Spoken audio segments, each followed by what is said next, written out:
Can you talk us through the selection a little bit for Friday night? Yeah, as I said before, it's been a little bit fragmented, the preparation, just purely because of injuries, but we've got Tani Vey back, Scotty Wilson back, second rows Mobo and obviously Callum Green will probably start in that second row position with Josh and Kane Thompson coming back from the World Cup and Will Woody being injured. Back row, Nili Latu's come back from the World Cup, but we've got Welshie there, Richie Mayhew, and obviously Todd has done incredibly well in his first couple of games. So at the moment we can afford to give Nili this week off and just say, right, let's get acclimatised to what's going on.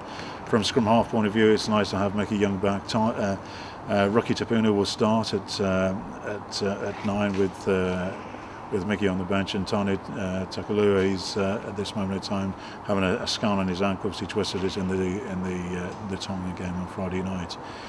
From the centres, Charis and Powley will start in the centre, and then on the wings, Tanotti and TC. And TC, the revelation last year, with obviously Mike Delaney slotting in at 10.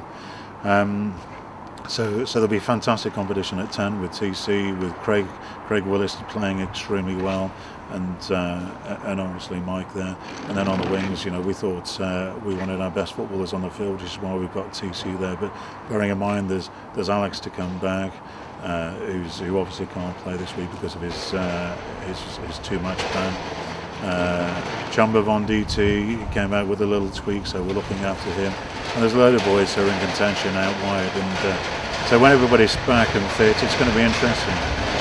You mentioned there the battle at fly half, but realistically we've had some players really come in during pre-season and put their hands up in the back row, and then you've got the likes of Mark Wilson, Nili Latu you mentioned still to come back. You've got front row there, you've got a lot of really good options at front row. Yeah, and there's loads of boys I've missed out as well. You're talking about Dan Temp on the back row as well. You've got Callum Chick, you've got Seb Ferrier, and all these boys are there. And time and time again we've gone through with injuries all over the place. And this time round, we're just starting to get the injured boys back, and it means we've got a bit of strength in depth. And what it does do, it creates this competition throughout the whole of the season in every position. It's obviously been World Cup all over the shop for the last few weeks. How have you enjoyed the World Cup, first of all? Well, the World Cup's been brilliant. I think there was a certain amount of nervousness from people in the northeast about what it'd be like, and I think that every game was a success.